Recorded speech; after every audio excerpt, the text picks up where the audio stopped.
Hi everyone, so today I am going to be putting on a snorkel onto the Prado, so I'll show you what we will need. So here you go, I've got most of the tools out of what you're going to need to fit the snorkel. First thing is it comes with the instructions and the template for it, and it shows you all of them. The reason why I've gone 2JM, the look of it, it's a one-piece unit. You'll see that as it goes on, but also you know, an Australian-made product up in Queensland.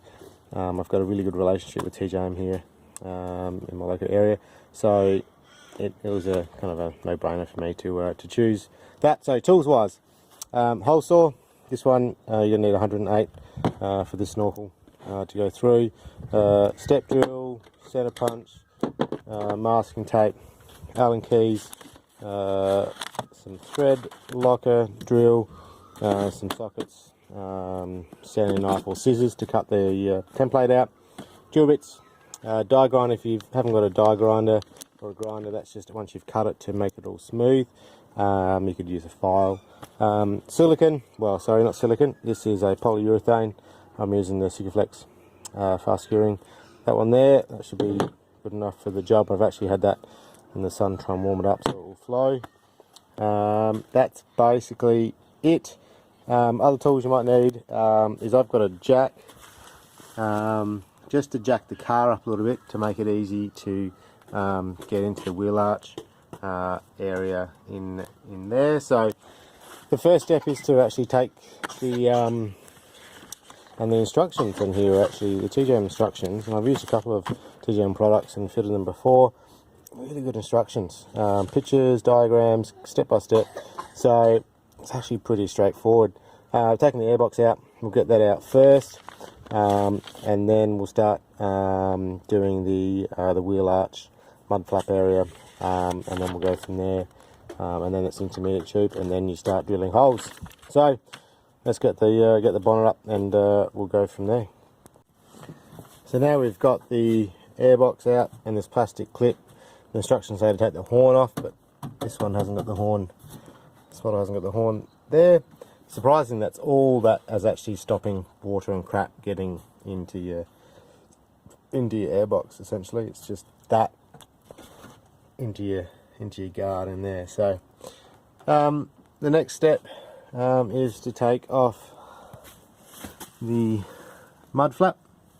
And then the guard. Now you don't have to take it all the way off, they say you don't actually need to.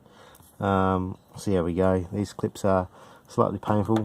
I believe I've got some new ones somewhere because you can't really get them off without destroying them, unfortunately. So I'm just going to jack the car up a little bit, just so it gives me actually a bit more working area above the tyre, here. So you got a pull clip on that one, and then three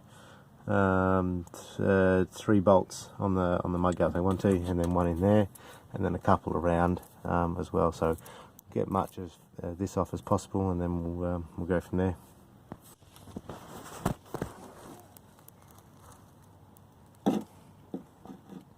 These clips here, get in behind them, and they should pop out.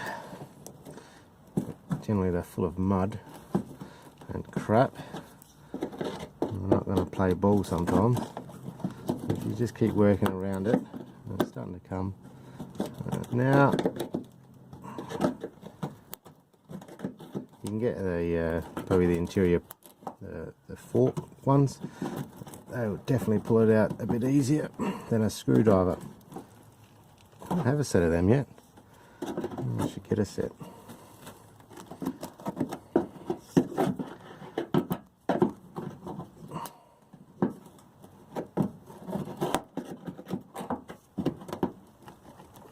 Right, I'm going to put pliers on that, and that should come out.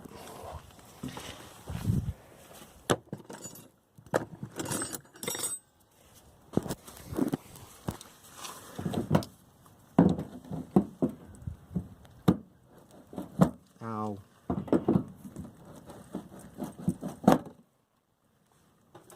Got it.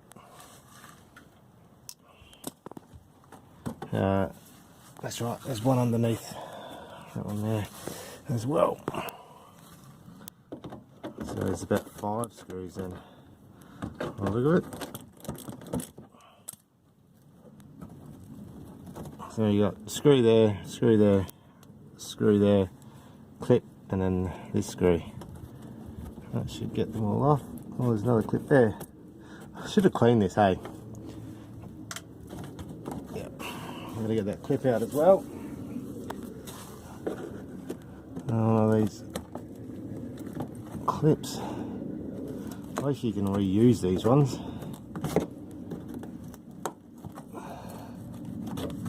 There you go. It's the mud guard off. Now we've got these ones here, and from my understanding is you literally just have to pull these ones out. There's no nice way of getting them out, as far as I'm led to believe. So I'm going to try and get out as many as possible. So I'm going to have to get out, see these ones. So we've got 1, 2, 3, 4, 5, probably 6, 7 of them. Maybe 7 clips. Hopefully I don't destroy them. I think I've only got 3, so I'll give you the part number too for those clips if you need to get some new ones.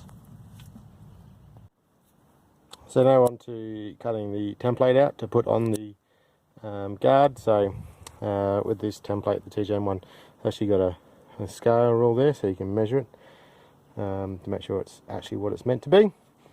So you're going to cut around all the lines. We'll cut this piece off. That's for the inside of the engine bay hole, and then we'll tape it on and go from there. Alright, so I've aligned the template up, so it says what to do. You align this edge there, and then you got your second edge, and then your third edge. So that's all in there. Pretty confident with that.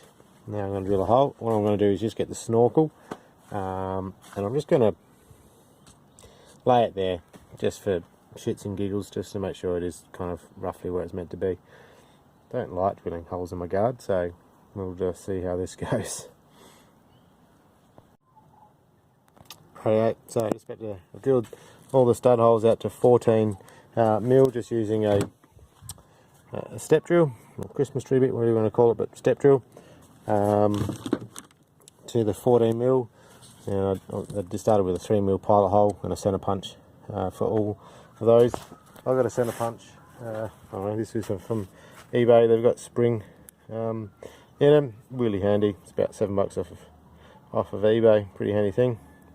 So I centre punched all them, drilled them all out 3 mil, and then did the stud bolts to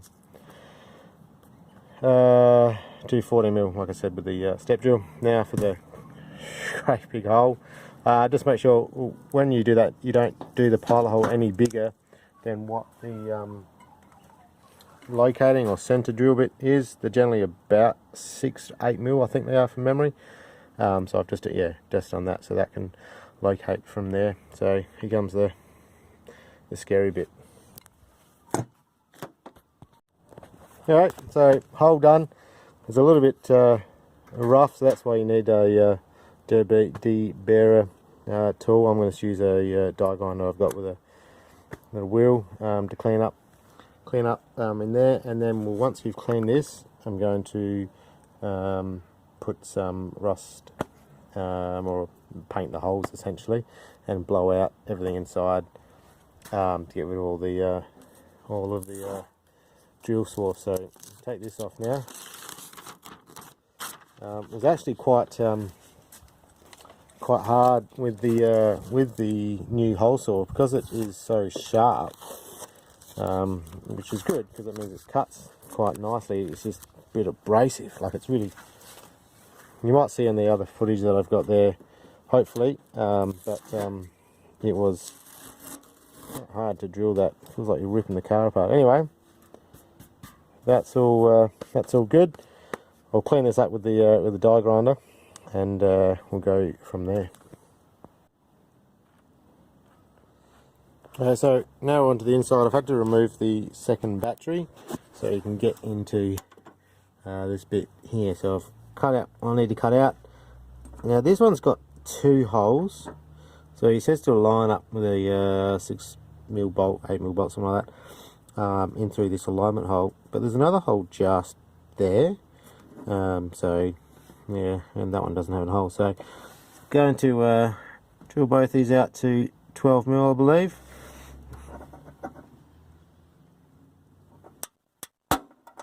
That's that one. And this one will be interesting to see.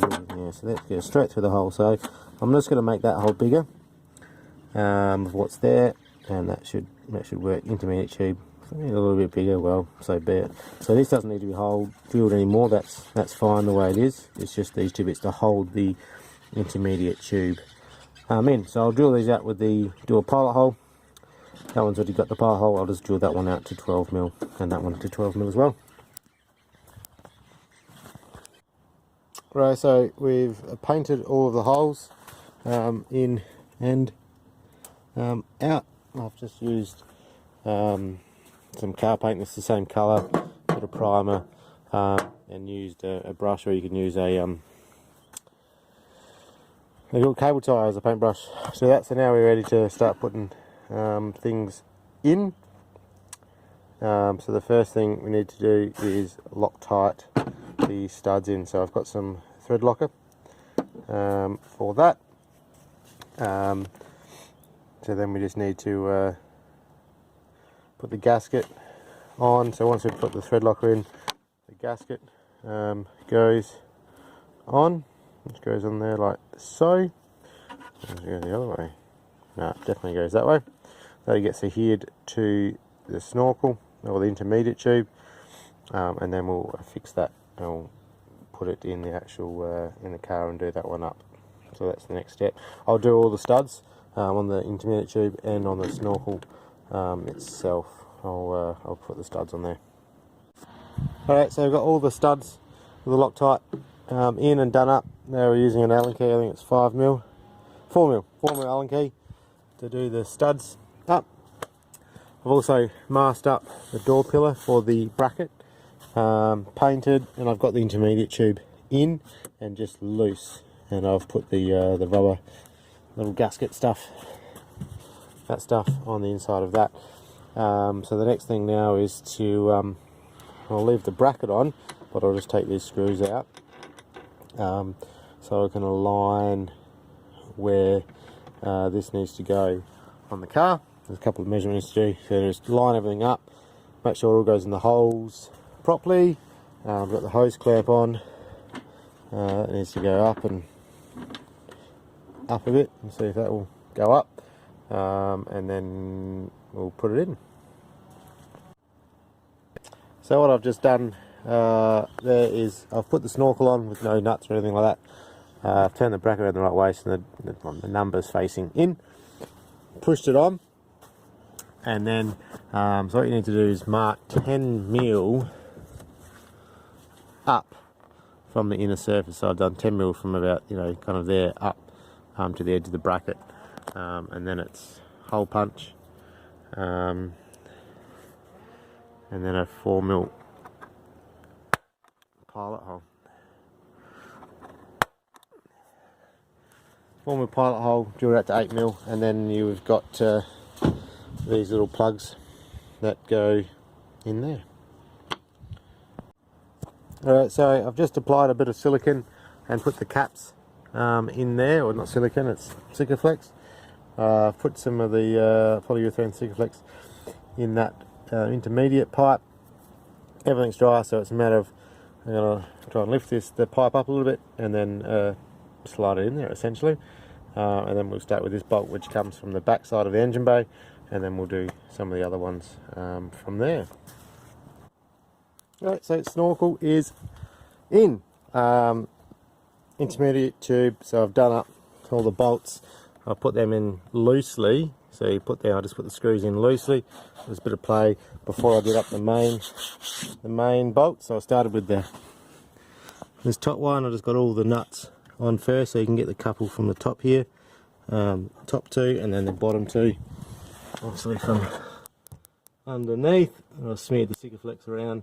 That's all been done up, so I just kind of did a little bit of time and pulled it in. So it's been all pulled up tightly. So now I'll put